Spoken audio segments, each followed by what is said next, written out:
देख रहे हैं कशिश न्यूज और आपके साथ मैं हूं दीपक शर्मा। पटना के कांग्रेस कार्यालय में महागठबंधन की महत्वपूर्ण बैठक चल रही है, जिसमें नेता प्रतिपक्ष तेजस्वी यादव, कांग्रेस प्रभारी के अल्लावरू, प्रदेश अध्यक्ष राजेश राम, वीआईपी सुप्रीमो मुकेश सहनी के साथ वाम दलों के नेता मौजूद हैं।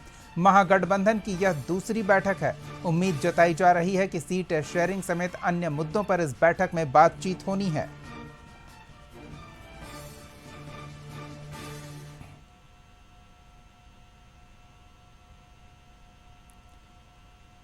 तो कांग्रेस कार्यालय में ये बैठक की तस्वीरें सामने आई है। सहयोगी प्रीतम मौके पर मौजूद हैं, तो सीधे उनके पास चलते हैं और उनसे जानते हैं कि महागठबंधन की इस बैठक में क्या महत्वपूर्ण विषय है चर्चा के लिए टेबल पर। जी प्रीतम। देखिए, ऐसा है दीपक की महागठबंधन की बैठक 2:30 बजे के आसपास शुरू हुई है। 4 बज गए हैं, लगभग 90 मिनट से ये बैठक हो रही है। बैठक में मुकेश सहनी हैं, बैठक में तेजस्वी यादव हैं, कृष्णा अल्लावरू है और महागठबंधन के इंडिया गठबंधन के तमाम बड़े नेता हैं।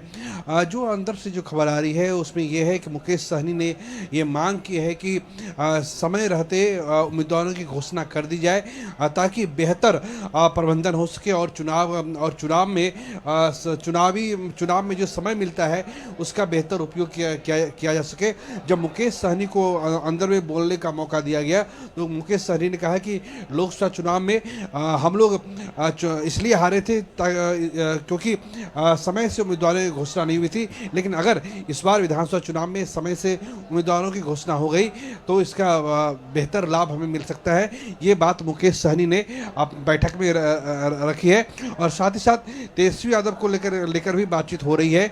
और कह सकते हैं दीपक की जिस तरह से ये बैठक हुई है, लगातार 7 दिन के अंदर ये दूसरी बैठक है। पिछले गुरुवार को बैठक हुई थी आरजेडी मुख्यालय में और आज यहाँ बैठक हो रही है, तो 7 दिन के अंदर ये दूसरी बार बैठक हुई है। तो ये इस बात का संकेत है कि महागठबंधन या इंडिया ब्लॉक जो भी आप कहते हैं, हम कहते हैं, उसमें चुनाव को लेकर एक गंभीरता है, लेकिन सब लोगों ने अपनी कमजोरियों को महसूस किया है और इस बात पे मंथन हो रहा है कि आखिर हम लोग कहाँ चुके हैं और कैसे बेहतर तरीके से चुनाव प्रचार किया जा सकता है और जो कमज़ोर कड़ियाँ हैं उस कड़ियों को दुरुस्त किया जाए। लेकिन जहाँ तक सीटों की घोषणा की बात है तो ये एक बहुत बड़ा मसला है। ऐसी बैठकों में सीटों का अनाउंसमेंट नहीं होता है कि कौन कितने सीटों में चुनाव लड़ेगा। इसके लिए दिल्ली में बैठे हुए लोग हैं जो अपने स्तर से तय करेंगे। लेकिन ये एक बात ज़रूर है कि महागठबंधन के लोग बैठे हैं। सीपीआई, सीपीएम, माले, मुकेश सहनी की पार्टी है और आरजेडी और कांग्रेस तो है ही।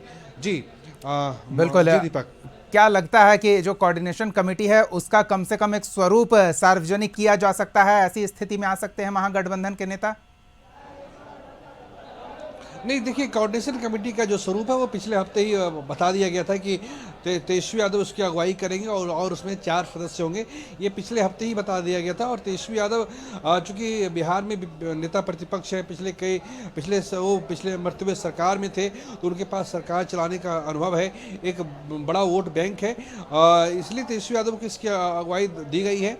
और एक प्रकार से ये कोशिश है कि अगर इनको आगे बढ़ाया जाए तो आगे चलकर इनके नाम पे सहमति भी बने। हालांकि कांग्रेस की तरफ से भी खुलकर ये ऐलान नहीं किया गया कि तेजस्वी यादव ही मुख्यमंत्री पद के उम्मीदवार होंगे, ये खुलकर ये घोषणा नहीं की गई है। लेकिन इतना जरूर है कि तेजस्वी यादव को जिस तरीके से आगे बढ़ाया जा रहा है उसका संकेत ये है कि उनके नाम पे ही अंतिम में मुहर लगेगी और फिर इंडिया ब्लॉक एकजुट होकर चुनाव में जाएगा। चलिए, तो ये औपचारिक तौर पर सार्वजनिक किए जाने की प्रतीक्षा की जाएगी। बहुत बहुत धन्यवाद प्रीतम, ताज़ा जानकारियों के लिए। नज़र बनाए रखें, अपडेट के लिए आपके पास फिर लौटेंगे।